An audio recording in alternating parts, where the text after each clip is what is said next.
나를 깨우는 삼삼한 책. 자유를 바라지만 자유주의가 싫은 당신이 진짜 자유와 가짜 자유를 구별하는 법을 배우는 이 시대 최고의 자유주의 입문서, 그 13번째 책 소개하겠습니다.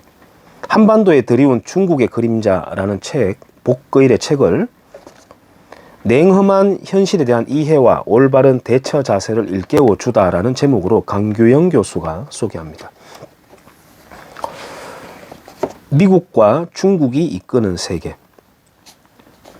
중국은 등소평의 과감한 개방 정책과 시장경제 도입 이후 비약적인 발전을 거듭하고 있으며 정치, 경제, 군사면에서 강대국으로 급부상하고 있다. 가히 우길승천의 기세다. 곧 미국을 추월하는 세계 최강대국으로 도약할 것이라는 관측도 나오고 있다. 중국은 이제 일본의 국내 총생산을 넘어 세계 2위 경제 대국으로 올라섰다. 영국 경제학자 앵거스 매디슨은 2015년경 중국 경제 규모가 미국을 앞지를 것이라고까지 섣부르게 예측했다. 이제 세계는 G2가 이끈다. 하버드대 니얼 퍼거슨 교수는 금융의 지배에서 이것을 차이메리카 시대라고 불렀다. 중국이 저가 상품을 수출해서 얻는 경상수지 흑자로 미국의 국채를 사면서 미국은 적자 재정을 메우는 동시에 중국 상품을 수입, 소비하는 공생관계가 형성됐다는 것이다. 이런 상호의존 관계는 경제 버블의 한 원인이었지만 아직 지속되고 있다. 그러나 20세기 말 21세기는 중국의 세기가 될 것이라는 예측이 난무할 때 저명한 경제학자 레스터 서로 MIT 대학교 교수는 중국이 초강대국이 되려면 아직도 적어도 1세기가 더 걸릴 것이며 오히려 유럽이 21세기를 주도할 가능성이 크다는 전망을 했다. 반짝 발전은 쉽지만 진정한 글로벌 리더가 되는 것은 장기적인 게임이라는 게 그 이유였다. 서로 교수의 표현대로 중국이 진정한 초강대국이 되는 것은 쉬운 일이 아니다. 한 중국 학자가 잘 표현했듯이 내륙 지역 중국인의 생활은 아직 제3세계 수준이다. 정치 사회의 민주화 정도도 미약하다. 2008년 12월 중국 지식인 303인은 세계 인권선언 60주년에 맞춰 인권 보장과 일당 독재의 종식을 중국 정부에 촉구하는 08헌장을 공표했다. 훗날 역사는 이 사건을 1977년 공산주의 시절 체코슬로바키아의 민주화를 요구한 77헌장에 비견되는 일로 기록할지도 모른다. 또한 공산당 기관지 런민 인민일보 사장을 지낸 후지웨이를 포함한 중량급 원로 지식인 23명은 작년 10월 언론 자유 보장을 촉구하는 공개 서한을 발표했다. 한반도 수천 년 역사에서 지난 20여 년간이 중국에 큰 소리쳤던 처음이자 마지막 시대로 기록될지 모른다. 그런 시대는 이제 끝났다. 그래서 우리 사회 일각에서도 해양 세력보다 대륙 세력인 중국을 더 중시해야 한다는 시각이 힘을 얻고 있다. 또한 한국은 패권국으로 다시 떠오르는 중국 앞에서 다소 굴종적인 태도를 취해야 한다는 의견도 있다. 한 중국 문제 전문가는 한국인에게는 장구한 세월 중국의 조공국가로 살아온 DNA가 있어서 중국의 횡포에 대해선 일본의 횡포와는 달리 어느 정도 감내하려는 성향이 있다고까지 얘기한다. 중국에선 축구 경기에서 자국팀이 졌다고 한국 응원단을 집단 구타한다든가 탈북자를 연행하면서 한국 외교관을 폭행한다든가 합법적인 계약을 통해 지은 한국인 소유 호텔을 경찰력을 동원해 강제 철거하고 인권 유린을 하는 등의 일들이 그동안 계속해서 벌어졌다. 또한 중국 정부의 최근 한반도 관련 언행 중 일부는 청나라 말기의 위압적 태도를 연상케 한다. 천안함과 연평도 문제는 물론이고 여기에 더해 한국 해경함을 들이받은 중국 어선에 대해 피해 보상을 요구하고 중국 측 사고 책임자의 엄벌을 요구하는 적반하장격인 일도 벌어졌었다. 비록 한국이 외교적 힘이 없어서 이런 사태에 대해 속수무책이지만 사람들 마음속엔 이런 후진성에 대한 분노가 일어나게 돼 있다. 중국 내에서도 도강양회를 너무 일찍 버렸다는 자성이 나온다. 중국이 혼란스럽거나 불건강해질수록 한국은 힘들어진다. 중국이 건강하고 세련된 강대국으로 커 나가야 한국도 편해진다. 한국에 대한 중국의 영향력. 이런 상황에서 소설가이자 시인, 사회평론가로 경계를 넘나들며 전방위적으로 활동해온 작가 복거일에 져서 한반도에 들이운 중국의 그림자는 우리에게 많은 시사점을 준다. 복거일은 경제 영역을 위시한 정치, 외교, 군사 등의 영역에서 한국에 대한 중국의 영향력을 다루고 있다.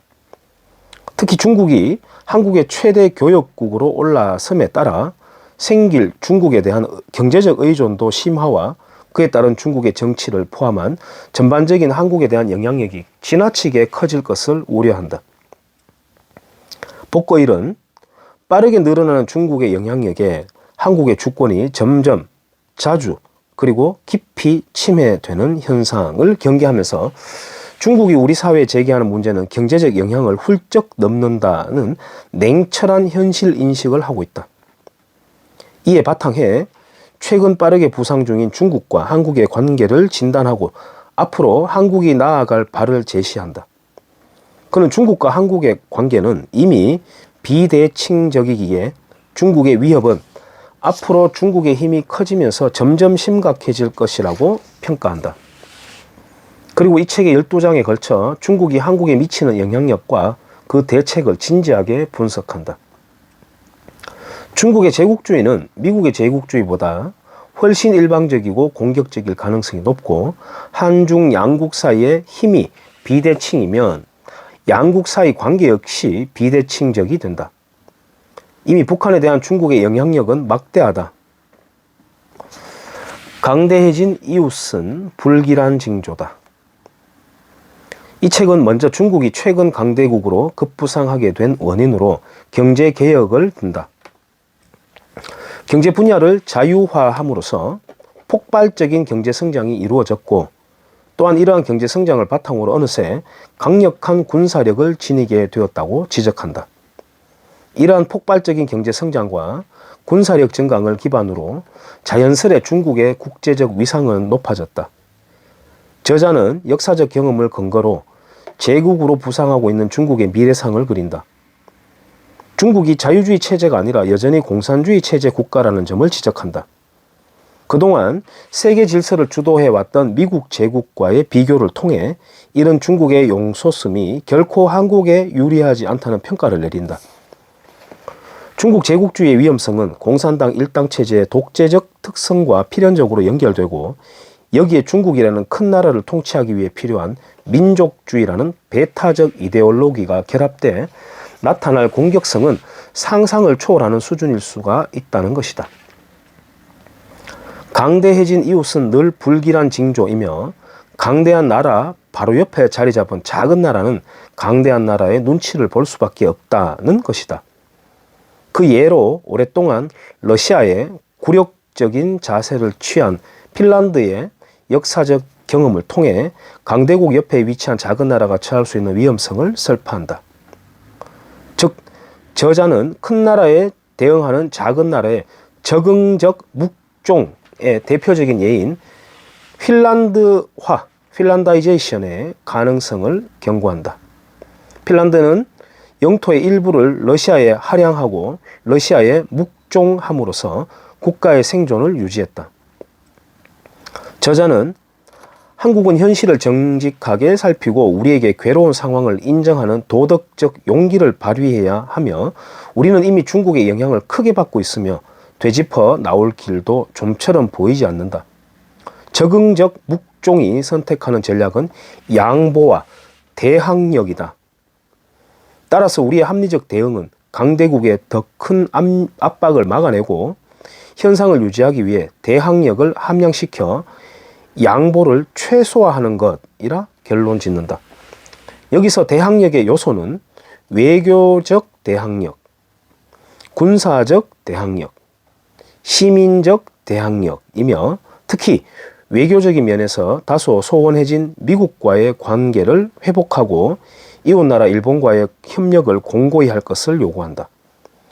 즉, 저자는 자유민주주의 체제의 동질성을 바탕으로 동맹국 및 우호 국가와의 동맹을 강화할 것을 주문한다. 저자는 이러한 냉엄한 현실에 대한 한국 사회의 진지한 자기 성찰이 거의 없다는 사실을 통탄하며 오히려 한국 사회가 현실을 외면하고 위선에 매달리는 도덕적 타락으로 빠지고 있다고 걱정한다. 중국은 의심할 바 없는 강대국이며 한국과는 대단히 밀접한 관계를 맺는 국가로서 영속할 것이다. 언젠가는 1등 국가가 될 잠재력도 충분하다. 그러나 그렇다고 해서 중국이 조만간 세계 공동체나 아시아 공동체의 진정한 리더가 될지는 명확치 않다. 이러한 기준을 놓고 봤을 때 중국은 당분간은 세계의 리더는 물론이고 동아시아의 리더가 되기에도 힘겨워 보인다. 하부 구조인 경제체제는 한국보다 더 자본주의적이라는 평가를 받고 있다. 하지만 정치체제는 여전히 공산당 일당 체제이며 국가 이데올로기도 아직 공산주의인 기형적 이중 구조가 존재한다. 발전하는 시장경제와 나날이 자유로워지는 사회체제에서 인간의 욕망은 다양한 형태로 표출될 수밖에 없다.